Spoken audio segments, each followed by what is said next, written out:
What's going on, YouTube bronies? Well, like I promised a few viewers, it's time to finally finish Octaves Beyond. So like I said in the previous part, we've only got 3 more chapters to go, so I'm not going to waste any more time than I already have putting this off. So let's go. Chapter 7. Suddenly, Dancing. Octavia wove through the town, the rhythm of the ponies going about playing a beat through her body. The small town was alive with enthusiasm for Celestia's coming. Of course she intended to play when Celestia arrived. She made a stop at Sugar Cube Corner, where Pinkie Pie, the local baker's assistant, was hopping up and down excitedly. Hello, Pinkie Pie. Oh my gosh, so many cakes to bake! Pinkie ran around gathering ingredients. She suddenly noticed Octavia. Oh, hello. I've seen you somewhere before. Are you famous? Oh my gosh, are you a really super famous movie star? I just love going to the movies. No, wait, your kitty mark is music, so you must be a really super cool musician. I love going to concert. Octavia broke in, smiling weakly. Pinkie Pie, I need a batch of cupcakes when you get a minute, all right? Pinkie nodded. Okie dokie Loki. I'll get on it ASAP. She began singing a song that had to do with movies, concerts, cupcakes, and Celestia knows what else. Octavia shook her head and left the shop, continuing on. She wasn't carrying her cello with her. That would have been unreasonable. However, she did have a small viola with her in her saddlebag. She had several things to pick up that day as it was, but she didn't like going anywhere without a musical instrument. As she was walking down the market street, looking in each vendor's shop, she noticed a little colt sitting in a dark corner on his own. She walked over to him. He looked up at her. His eyes were large and damp. He sobbed, but didn't speak. She leaned down closer to him, and took a closer look. She could see it in his eyes. He was foreign. The shape of his eyes was wrong for equestrian lands. He probably didn't speak her language. But this isn't my language, she thought to herself. My language is music. Quick as a flash, she reached into her saddlebag and pulled out the violin. She stood up on her hind legs and began playing a swift, merry tune. The little colt smiled and laughed. The tears in his eyes were swept away by the tune. She began dancing while playing, obviously not an easy feat since she had to play with her forelegs. Ponies in the square saw the sight. Suddenly from nowhere, Pinkie Pie showed up and started dancing as well. Hooray! I love parties in the street! She said excitedly. She balanced a platter of cupcakes on her muzzle as she twirled. Octavia was nervous that they would fall, but did not stop. She was now attuned to the music she was playing, and the dance was just a part of it. Other ponies soon began dancing, until there was a huge dance right in the center of the square. Just when she thought she might have to slow down, she heard it, the gentle sound of an acoustic guitar joining her. She saw a shade float gently out of the sky, grinning widely at her, nodding along with the music. Pegasi began circling him in the air, creating patterns to match the music being played. All she could do was look away and continue dancing and playing. When the song finally ended, Shade landed in front of her, smiling widely. The two looked directly at one another's eyes, and a spark shot between them. It was like the spark they both felt when playing music. Determination and energy filled Octavia, despite the exhausting event she had just created. Everything that music inspired in her came to her as she looked at Shade's dark violet eyes. He nodded seriously, and she nodded back. They turned away from each other and bowed to the surrounding crowd. Shade watched the city from the forest. He also listened to the sounds of the world which seemed to surround him. He had trained himself to listen to virtually everything. He heard the flutter of a bird's wings, the rustle of the wind through the treetops, and the faint sound of an unknown creature slowly shuffling on the soil. He stretched his wings out and yawned. Everything was music to him, but the trade-off was that he never knew silence. It was a pleasure that he could never become acquainted with. I wonder if Octavia has the same difficulties, he wondered. He suddenly faltered. Octavia. The name brought a horde of confusing emotions to his mind. He knew that he loved her and her musical abilities. He thought she was beautiful, and the way she saw the world was beautiful. All of that he knew to be true. However, he was unsure of how to impress her enough to leave the same impression on her. I cracked the surface with my own view of the world, he thought, but I haven't really given her enough yet. The thought was frustrating. He saw her as a piece of music that couldn't be written or played, not in the same way it was presented. It was as though her sound defied all attempts to understand it. Despite her resistance to him, he felt he was growing closer to writing the first chord of her character out. He knew that if he could write her into a song, it would be the most wondrous piece of music ever created. His eyes shut gently. He began to doze off. The crowd was watching as he stepped to the piano, the sheet of newly written music in his teeth. He set it down gently on the piano and lifted his hooves. However, when he set them on the keys, no sound came forth. He stared at the keys in shock and looked back to his music just to look as if he were doing something. The music was blank. His eyes widened. Suddenly a light shone on him and another pony walked out from behind him. Octavia. She laughed. The sound was like ringing crystals. She lifted her cello and played. Her instrument produced a sad sound, but she smiled as she played it. He turned back to his sheet. It had a very different song on it than what she was playing. He played what was there. His tune was slow, but hinted at romance and beauty, at passion and sensuality. She watched him, looking confused. He blushed, but played on. Suddenly, her music snapped into his tune. He turned and stared, but didn't stop playing. She was blushing as well, and her eyes were shut. Her head was tilted skyward, and the low tones seemed to be bearing her soul. Shade awoke with a start, blood still in his cheeks. He was amazed.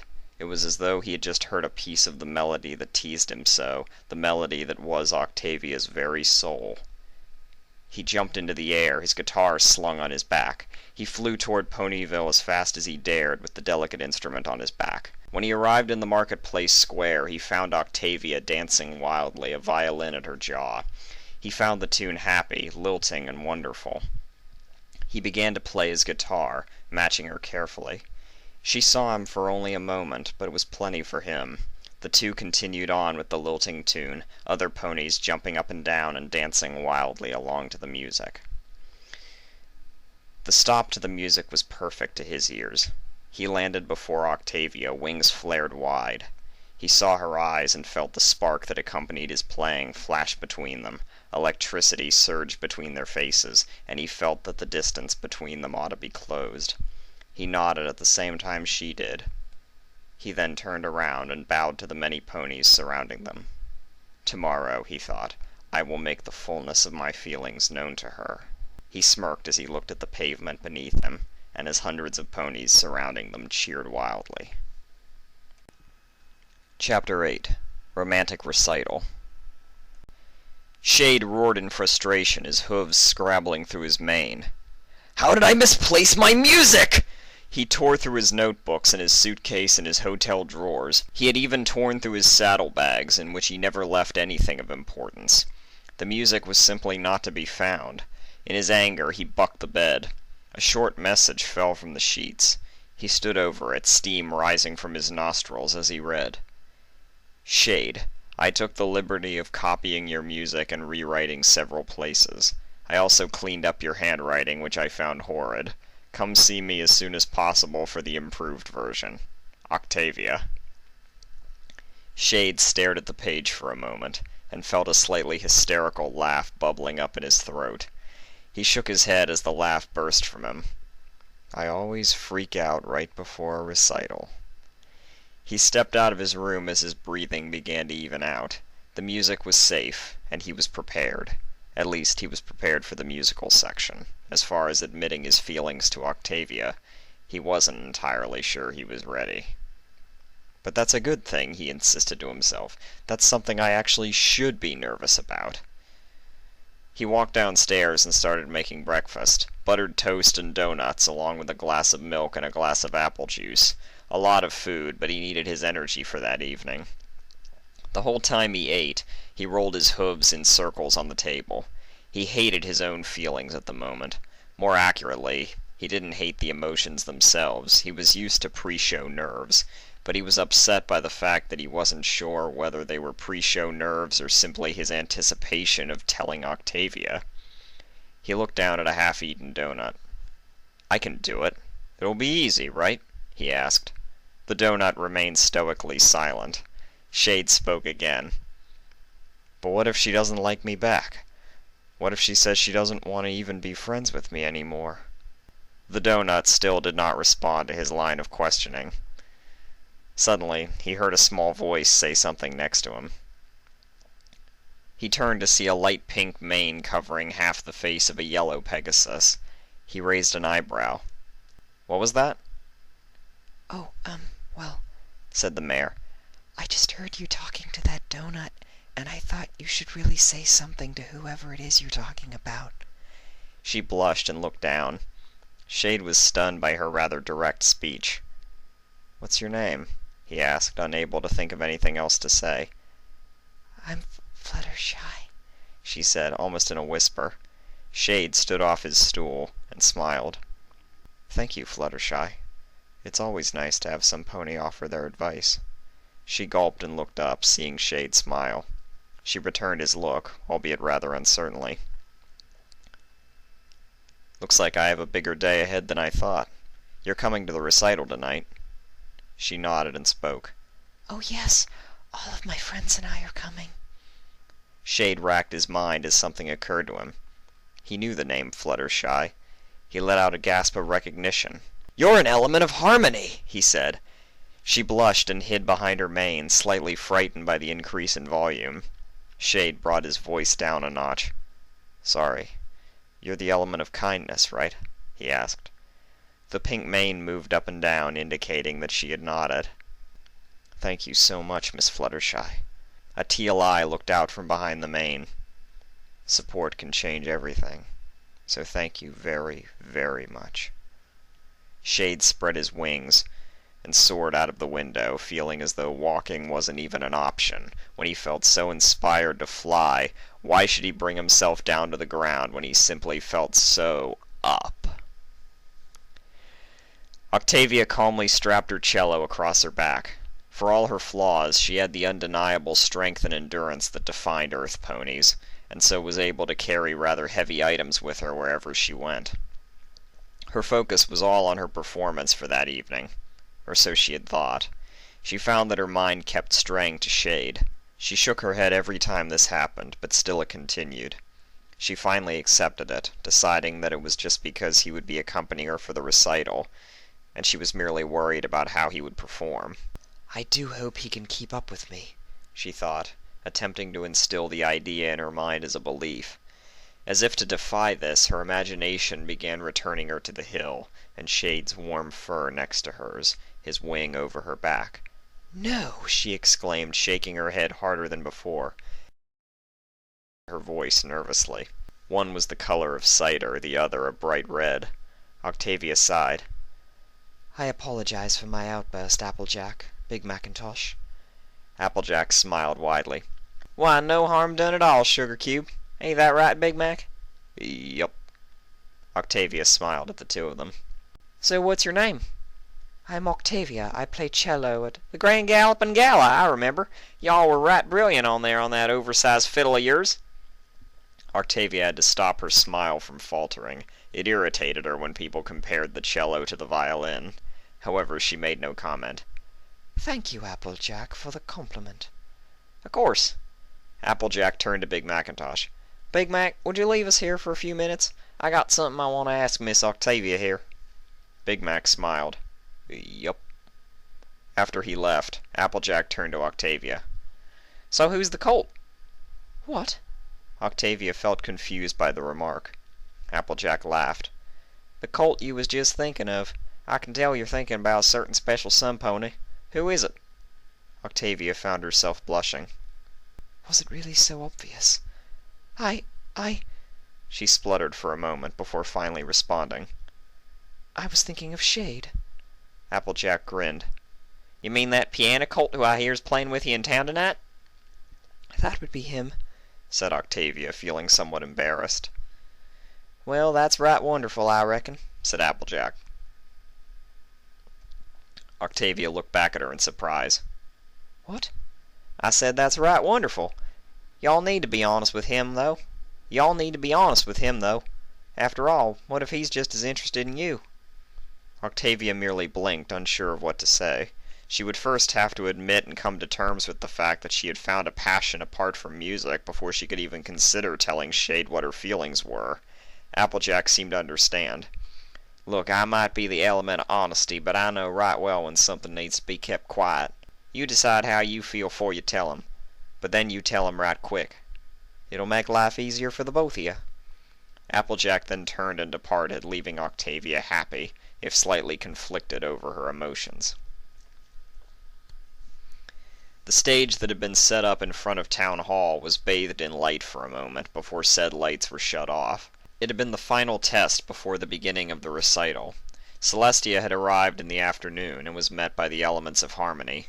Twilight Sparkle took her seat directly next to the princess, while the other 5 elements sat around the two.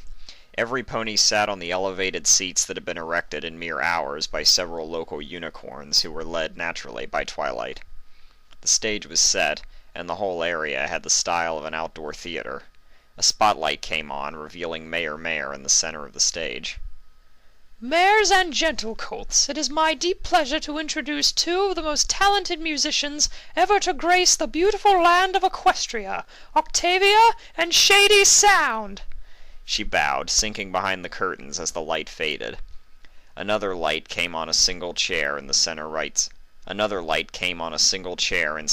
stage. Resting against the chair was a cello. Octavia stared at it from behind the curtain, her heart pounding but her mind focused. She stepped out as another light fell on her. Her mane was carefully combed back, and she walked tall and proud. She drew her bow from a thin case on her back, and sat in the chair. She took a moment to slide the bow across the resin, and then stood. The cello's neck rested on her shoulder, and she began to play. The low tunes moved with her emotions, slowly working out into the crowd. She looked at all of them rather than a single unit, as she often saw, and they became like a sheet of music to her. Suddenly she felt the flame in her heart jump. She saw them as Shade did. A light came on at center left stage. The jet-black Pegasus was beginning his part. She felt their melodies mold together until it seemed that they were one musician, with one instrument. The audience stared in awe. Celestia herself seemed impressed by the connection between them. For the first time in years, she looked away from her instrument and the audience as she performed. She saw Shade looking back at her over the piano. He smiled, playing with her. Both felt it. Both the audience and the performers. The tune changed, moving from slow and practiced to passionate and intense. It was no longer pitch-perfect uniformity, but it had grown more powerful. There was electricity in the music now, and it was growing wild. Octavia saw a streak of her black mane fall over her eye, sweat beading at her brow. She was amazed. She never, ever broke a sweat in a performance. Shade seemed to be passionately massaging the piano keys into the shape he felt was most pleasing. She watched in amazement, as did he. The two felt that the song would never, ever end, nor did they want it to. Shade made a gliss up and down the piano, and Octavia slid down the cello, playing fifths and thirds while moving her hoof in ways she never imagined. The song began to slow, not because they intended it, but simply because they were running out of energy. The audience seemed to be glowing with amazement, and the elements of harmony's eyes seemed to brighten. Celestia smiled at the two, knowing that a great new romance was forming before her. The two finally finished their song. However, it did not resolve as most songs did. Rather, it simply stopped, as though it were unfinished, ready to have more written. The two turned to the audience, expecting polite clapping or even a standing ovation. What they received instead was far more amazing. Every pony in the audience stood and bowed to them, Celestia included. They simply stood, dumbfounded for a moment before bowing back. Then they turned and left the stage. When they were backstage, they heard a loud cheer from the audience. They looked at one another. Everything they had wanted to say to one another no longer needed saying. They could simply see it in the other's eyes. Chapter 9. Resolving Chord. Shade sat quietly at a small piano that had been brought into Octavia's room. He couldn't imagine what she needed it for, but he made a beeline for it the moment he arrived in her room. He brought his hooves up to the keys as Octavia sat to his right. What can I possibly play, he thought to himself. Suddenly he felt a warm hoof on his back, just between his wings. The tickling sensation nearly caused both to flap, but he controlled them by sheer force of will. He then heard a whisper in his ear, the rich voice of Octavia speaking to him. "Sing me a song, piano cold." He blinked and took the cue. He began to play a very basic chord progression, singing as best he could. "Sing us a song, you're the piano mare. Sing us a song tonight." He felt the hoof slide up and down his spine, and Octavia joined in, her voice low and slightly seductive. He began to sweat, unsure of her intentions. "Well, we're all in the mood for a melody, and you've got us feeling all right." Silence then fell, as he was unable to play. He turned his head and found himself looking into Octavia's eyes. He then reached up and slid a hoof against muzzle. He snapped back and stood up. "I'm off to bed, Miss Octavia. Shall I accompany you back to Canterlot?"